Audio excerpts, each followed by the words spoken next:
Okay everyone, so as you can see on the screen, this is my Shadow Collective versus Sean. I want to say Mackin. He was playing Munning, and this was game one, so there was a lot of mistakes you will see as we go through, so let's go on with it. Sean with his Daddy Pig sleeves, which are cool. So you can see there, Sean obviously playing some alternate AIs that are not official PC ones, but they do look very cool. You will see a number of them through the 6 games that I managed to record during the day. Annoyingly, I only got 6 out of the 8, just because the way the day went in the end, but super glad to have this out. We kind of MacGyvered it a bit with some piping, a cheap webcam and plenty of black tape and a small ring light, so I think it came out really well. You can see everything clearly, there was no major blur or like light on the cards, so it's a good setup. Some of the players didn't particularly want to be on screen because in this corner it was pretty dark because of trying to record stuff, so I am in pretty much every single one of the games. Well, I'm in 5 of the 6. But the other one that I did get to record I was very happy about because it was 2 really good players, which you will see in a bit. Okay, so about this game, Shadow Collective, I knew playing against Munning, obviously it's just going to be a lot of mains, Jedi. I said to myself at the start, Naboo Leeds is a card to grab. I play a second grabber, so I was thinking that and blaster deflection, something like that. But I messed up and didn't grab the first one that Sean played, which was a bit annoying, and I kicked myself after. Also with the deck, my 3 starting effects, I've been asking in Slack, you know, what third effect should I play, and everyone pretty much said the Maul effect and his double-bladed lightsaber. In testing, which I only had 1 game with that particular build, the reason why people are saying, you know, more of his lightsaber, he threatens a drain of +2 potentially, but you do have to lose a force to it, which, you know, if someone can satisfy ultimatum, you're essentially losing force to drain for 2, which I don't think is a good enough personally. And also the other reasoning was that Maul's double-bladed lightsaber cuts through Jedi, but in my playtesting people just ignored him. You put him at a site and they just kind of leave him alone, so in the end I went with Quietly Observing, and Mara Jade was essentially, I played 2 Mara Jades with lightsabers as one of them, and then the second alien would just be any generic random alien that I got in my hand, which I ballsed up in this game, and Sean very kindly let me kind of revert it. But yeah, so apart from that, my game plan, I really wasn't sure what to do. I've played this deck a handful of times in the last 6 weeks, so I'm not super familiar with it, which was probably another mistake, playing a deck that I wasn't 100% comfortable or had a very good game plan with. But I just enjoyed playing it, and it's a deck that I would like to get good at. So that's why I went with it. The reason for the Quietly Observing as well, apart from getting the extra Mara Jade, is the Shizel's bounty. So my plan was kind of early on just name 2 aliens, drop 1, give them a blaster, and see what happens, which I'm not sure if that's ideal. When I played this deck on Gemp, the third effect I've been using was security precautions, because I just like the extra force generation you get, especially playing Munning. You know, see Sean there pulls out the farm, that's the only icon he gives me for the entire game, So there is about a 5 force difference in activation between the two of us. So yeah, I just think that extra 1 is really handy. I also got a verify for something. I can't remember what he searched for. Why I would get a verify. Just realised there as well that Sean's put his V-slip of the farm in upside down, so he's put it in the wrong way around. Sort that out, Sean. Just while we're going through the first couple of turns here, sort of setting ourselves up, it was an amazing day. I loved getting to know the Europeans, especially because obviously we hear about them, but I've never met any of them, and that was cool. But also Sean, had a great day chatting with him. I'd like to say we're on sort of par-ish with play skill. I think Sean is slightly better than me, but it was nice to chat with someone and just sort of, what's your plans with this? What kind of thoughts do you have when you're playing this deck? And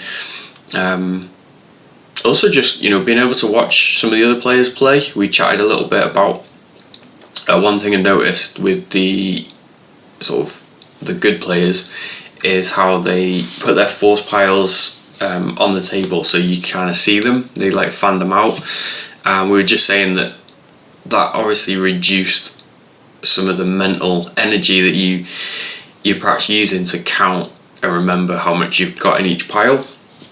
I didn't actually. He didn't tell me that till like pretty much towards the end of the day. So I didn't actually do it because my head was blagged by the time we played the last couple of games.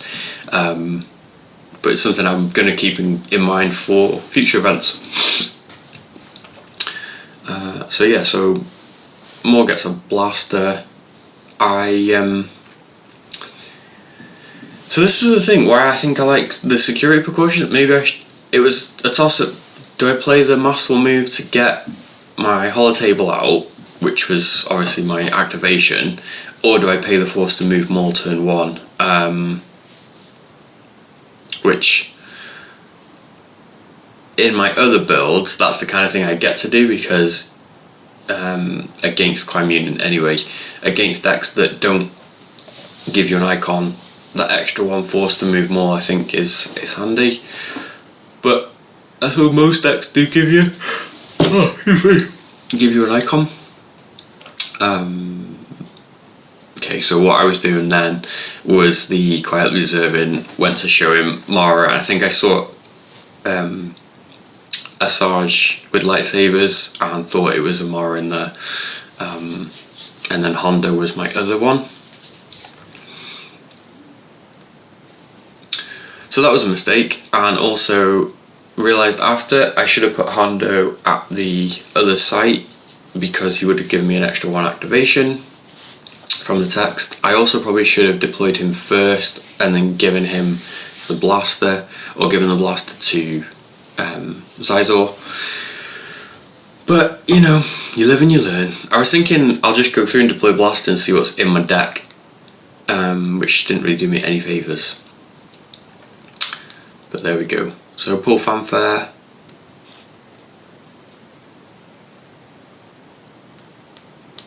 Pull out the Zizor's bounty. It's kind of the other reason to play this build. So yeah, Sean obviously just, what's he activating? 1, 2, 3, 4, 5, 6, 7, 8, 9, 10, 11, 12, 13 on his second turn, which I think is nuts. I played Qui-Gon Communion twice on the day. Both of them did pretty much the same thing. There's the final Twix, and were activating by the 4th turn. They were able to activate more than was kind of in the whole reserve deck and stuff, which is nuts. Seeing Lando go down over there, I was happy with.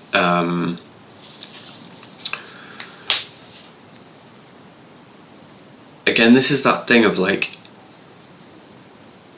spreading out. I knew, the only site Luke can go to is the First Light site, but he's more likely to go to the farm for the use pile pull and get the nabbering. But yeah, if I'd have been able to have moved Maul on my first turn, instead of moving him to the library at this point, I could have moved him to the battle round site ready for a ping, although he would have been slightly vulnerable, I guess.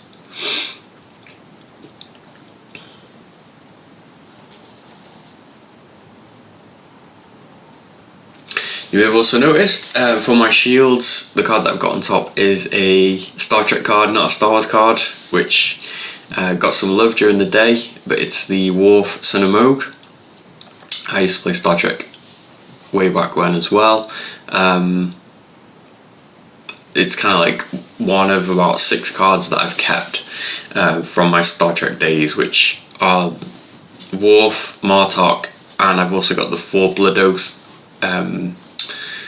Klingons, so Kor, Kang, Koloth, and Jadzia Dax. I just felt like using one of them.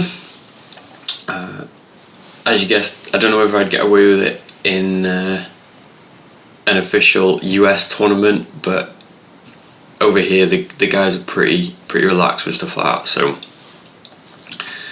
as you can see also that Saito and Waklin for Sean are very alternate image. So just a reminder that these are not official.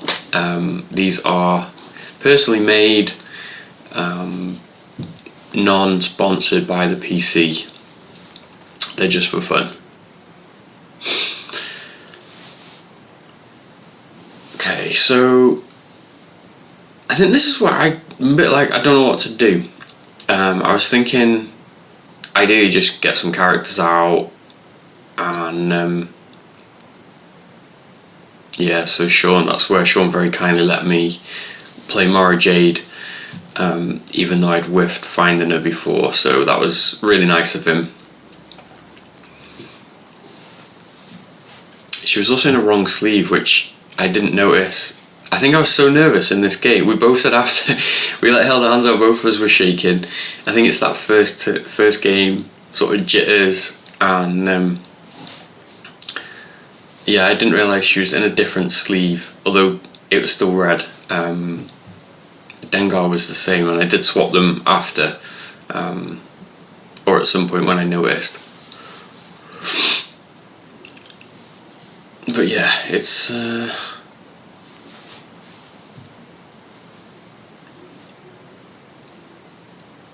so I think that was probably a mistake as well, to put Mara Jade over there. I probably should have put her at the is it the lobby or the office or whatever, and then moved Maul across. I had the Sheezl's bounty, so I was kind of protected. I had the Gick in my hand.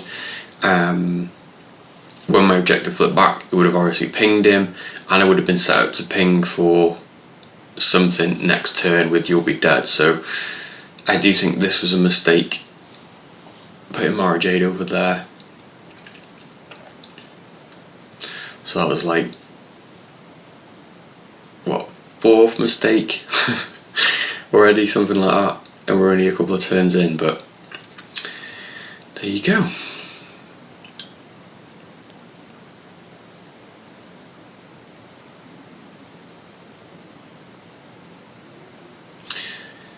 It's what I was worrying with Shadow Collective, like, how do I clear Jedi?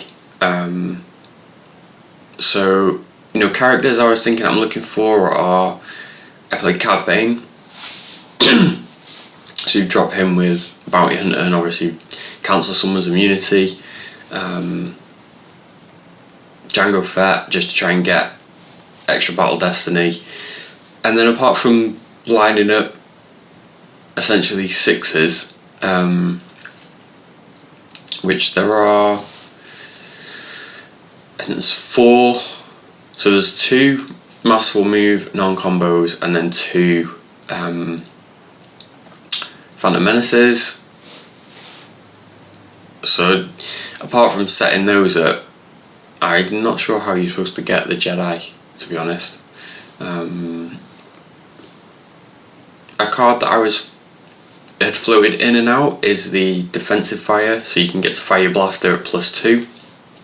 I also had the stun blaster and Jodocast in my other build that I'd been using before I changed it, which I'm sure whether he should stay in, because he's just great. He shoots a blaster for free, you can add 2 to it, so with any of the Black Sun, Crimson Dawn, you shoot at +3, technically +4 with the Maul add, and he's also really handy if opponent draws more than 2 Battle Destinies, you can cancel one of them, which is just a great feature.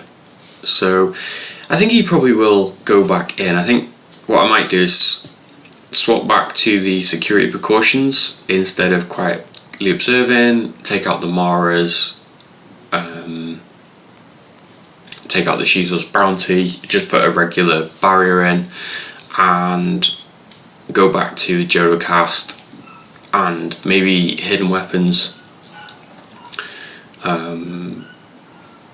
Because one of the other issues I was finding with this deck is you always, you want to pull a grabber.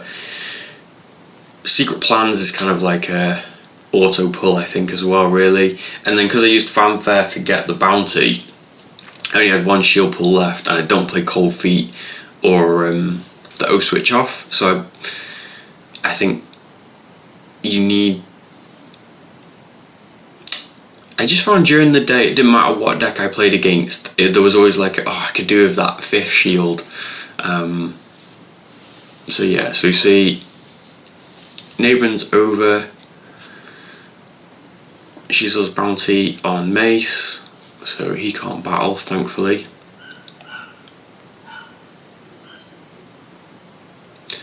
Luke gets his hand.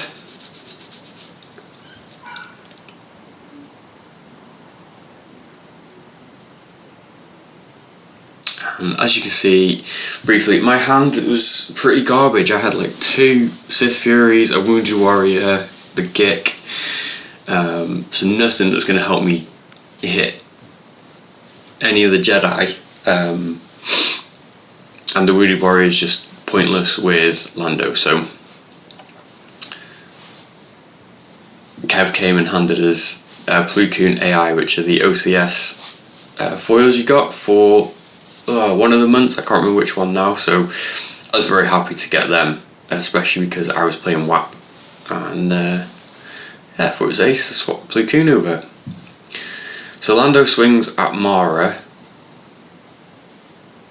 Sean did really well, I think, with Lando during the day. He managed to crack a few people with it.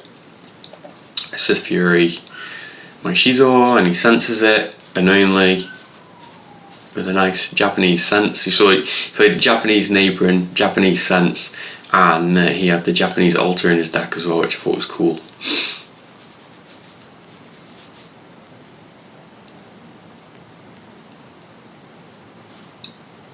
And then get ready for mistake number, what are we up to? Probably about 6 at the moment, if not more, because I'm going to fire at Lando.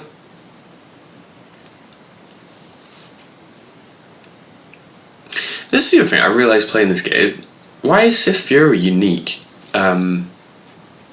It's nowhere near as good, I don't think, as Jedi Lev. Obviously you get the same cancel redraw text, but you can just swap a Sith in hand for a Sith in lost pile once per game, as opposed to spending 3 force to just retrieve any character. And it's unique, whereas Jedi Lev is non-unique. So there we see, I drew 2 destinies because he used Luke to cancel the first one, which totally forgot that Maul says you can't do that. So yeah, I made that mistake all day, I think.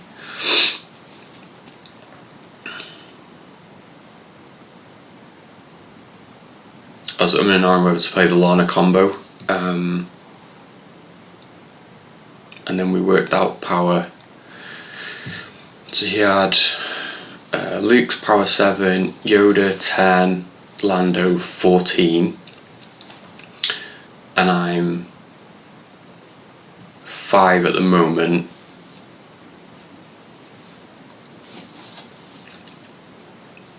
My objective does flip though, which I do remember at some point. Again, another mistake, probably should have done it straight away when I hit a character, and then add Destiny to power.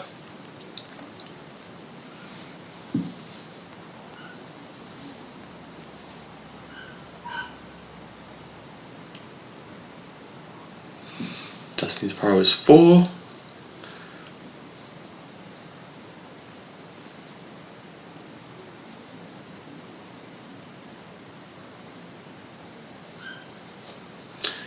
So he's 17, I'm 9, because I've reduced his Destiny by 1, that's the Jedi Lev that he's played. And then I'm 5, 9, 13, forfeit the gun, and bye-bye to Shizor.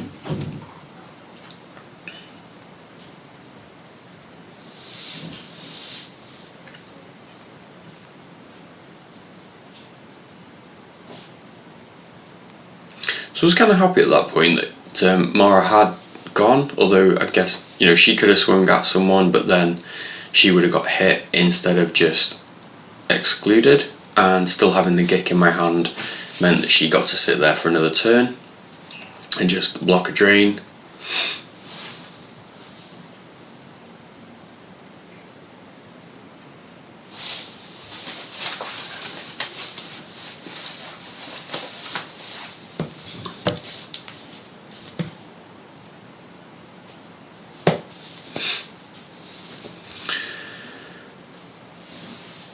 This is super annoying.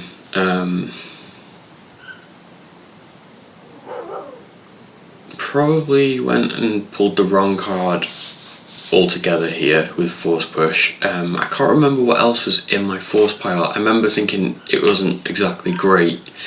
I had like,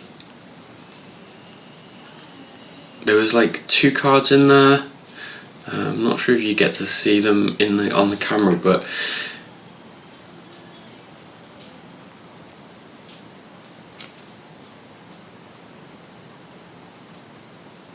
yeah, it was one of those, what's the best of a bad batch of cards in this situation.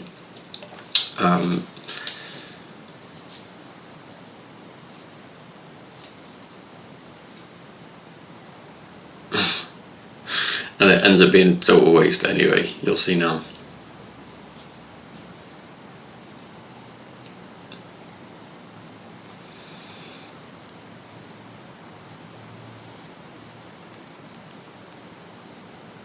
So you might have got a glimpse there that I went and pulled out Disarm for Mace, and then he first aids it, which sucks. It's like a complete waste of 5 minutes of the game, but oh well.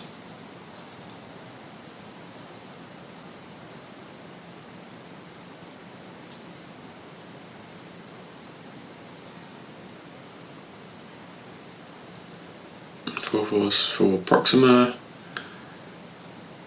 and then I use Hondo to play Aura Sing.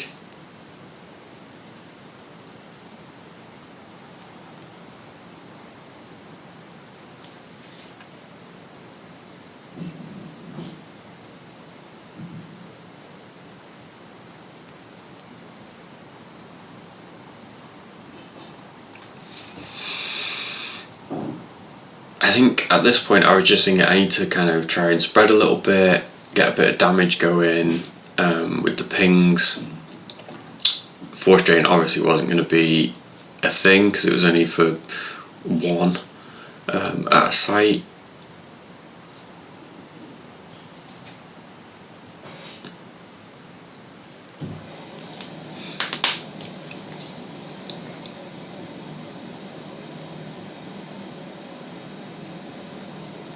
I was going to give Aura Sing the pistol just to the blaster, just for forfeit fodder, and then thought, nah, I'll see, this was probably another mistake, is I should have put obviously Cad Bane with Aura Singh so that he could do his thing against Jedi, and then moved Maul to be with Hondo, especially because Hondo, well, he's, it doesn't matter now anyway. But yeah, so it flips my objective, and then I was like, at the end of my turn you're going to lose the Force, and draw a few cards, and he loses the Naboo generators.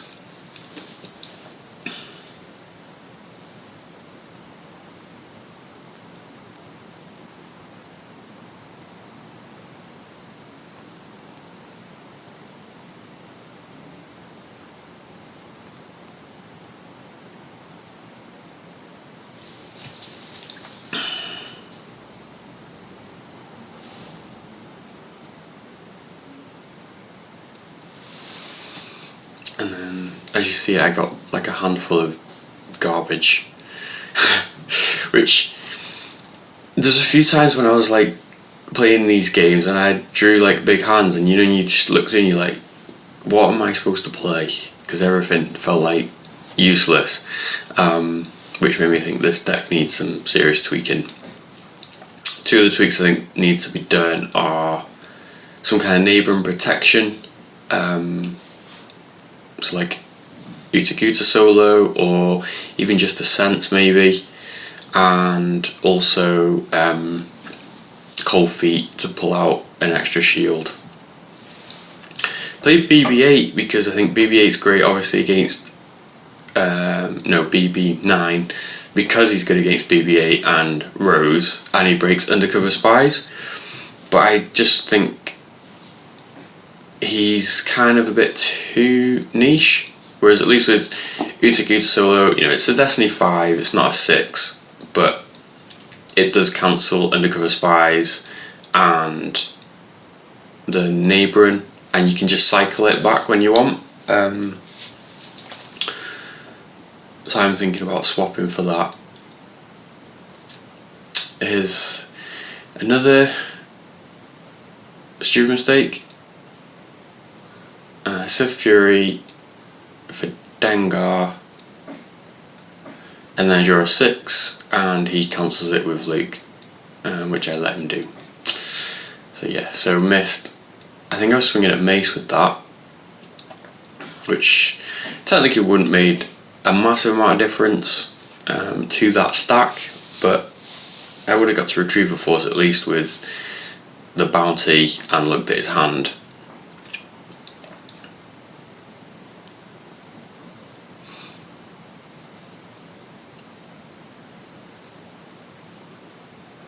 And then I just, because I was like, there's no point counting all this stuff out.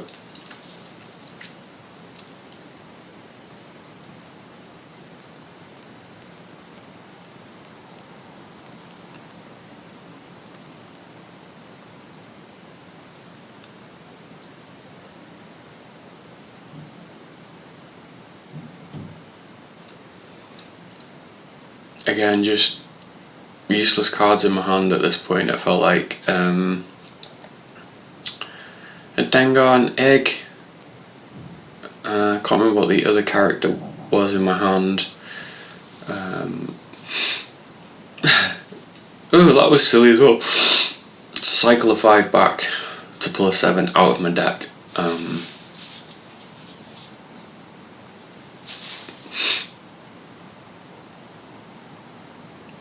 He reset.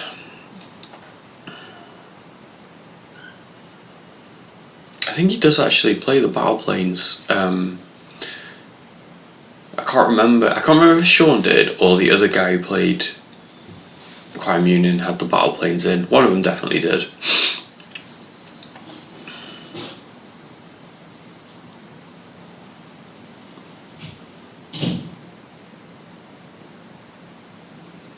He loses 2 speaks to the ping. I use Proxima.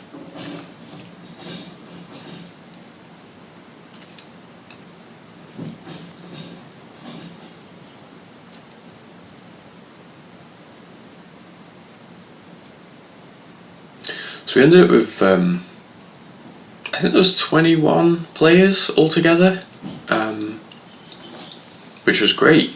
Like I say, it was like a half and half split between those of us from the UK and the European guys that all came over. They were a great blast. It was really cool to see or to speak to one or two that I've heard them on, like Shaw Kendall has interviewed Emil before, and Kuhn was also on there, who I know, I'm pretty sure he did like commentary for Worlds one year. So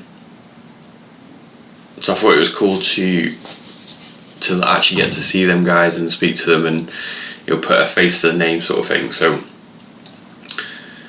yeah, it was just a great day, and if you get the chance to go to live events, you really should, because they are the best thing about this game.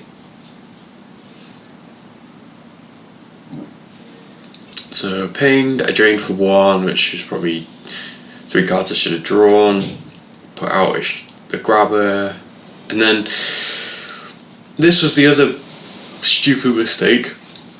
Oh, sorry. I had a really long week this week, and I think it's finally caught up with me. But yeah, I put Dengar down there thinking my objective would flip, and then when it flipped back it would ping him for a damage, forgetting that. Well, I deployed Dengar thinking my objective will flip, and then I was going to play Odin Nestler combo to move him to another site, so that he's not there just to get his butt kicked, and then my objective would flip back and ping him. But you got to occupy 3 battlegrounds, and I just totally brain farted at this point. And this is also a really stupid and risky play, because if he'd have sensed that Odin Nestler, I would have been just GG right there and then, which I knew he played the sense because he sensed my Sith Fury before. So that was that was the wrong play on multiple levels, and don't do that again. Read your cards, kids. That is the lesson I learned from today. From Saturday, is you need to know your cards inside out, which is why world-class players are world-class players, because I think not only are they just good at playing the game, but it's because they know every single thing that their cards do. So they wouldn't have let Maul cancel wouldn't have let Luke cancel Weapon Destiny draws. They wouldn't have just deployed Dengar and wasted 8 force moving him in the move phase for no reason. I think a few times I've, not on this day, but when I've played this deck on Gem and I've battled with a guy with a blaster, forgetting that you've got to have a gangster with a blaster to add the Destiny to power. So just all those little things you need to know about your deck, how your cards actually work. This is really the beginning of the end for me. He drains for 3, deploys a very cool BB-8 AI, again not PC, and then we get a Rey and the Anakin Saber, which is PC. That image is awesome, it's so cool. Anakin's lightsaber from playing, I think it was the first month of the OCS if you played all 12 of your games. Or if you played 10 games you got 1, and if you played 12 games you got 2 of them. It's a really sweet AI foil. Graphics team are like amazing, they really are at the moment. The quality of the images are great, but also I know Kev had got some like better quality paper, and I think Dan, obviously Tartag1 on the forums and that, who prints some stuff, I believe, for the PC. The actual quality of the like paper and stuff is getting loads better, so it wouldn't be surprising if, you know, in another couple of years we get actual like cards, not just V-slips, which would just be like flipping awesome. That would feel like kind of proper deciphered era Star Wars, I think, if we were to get cards and not just slips. But yeah, I think the PC have got enough of other stuff going on to worry about doing that at the moment. So him just trying to spread out, get to the 3 battlegrounds. For the pings, all my blasters are out and I lost one. And yeah, just this was that moment I was like, damn, I should have grabbed Naboo when he played it on like turn 2 or 3.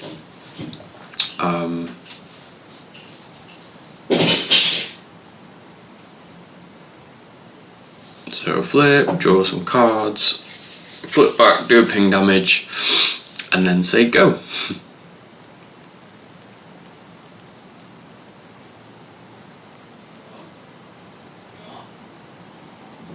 Pay 1, put another 6 back.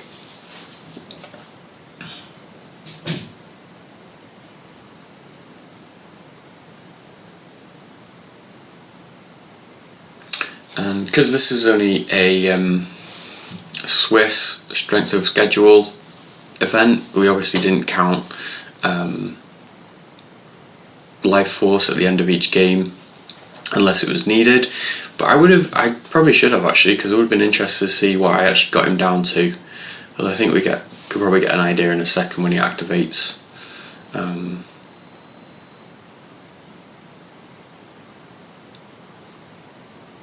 My OCD like couldn't cope with where to put my shields and effects, because I wanted effects that I would be using or doing stuff with to be close at hand, so I didn't forget to use them. But then I was like, oh, I want all the red and the blue cards to be together. I don't know if anyone else does that, but you know when you're playing on Gem and you've got your shields and your effects, haven't you, that all come out together. I have to put them in order, so I have like generally my effects and then my shields, unless I know I've got more effects that I'm going to be deploying and then I put the shields at the start. But yeah, I hate it sometimes though, because I'll arrange the shields and my hand, so I generally have like all my characters, weapons, starships, and then red cards, and I'll spend ages getting them all in order of. Sometimes I'll put like I'm playing a certain card, I'll put that at the front of my hand, and then your opponent asks for a revert and it shuffles your hand back to what it should have been, and you have to redo it again, which it's just one of those weird little things that I do. But anyway, so there we see Neighbouring, which I grabbed. So although I kicked myself for not grabbing it at the start, I didn't feel too bad, because that was the second one that he was playing in his deck. But yeah, knowing what I had in my hand, even Asajj and Dr. Ree, they're not going to really do much against Luke, Mace, Yoda, Rey, BB-8, and General Kenobi.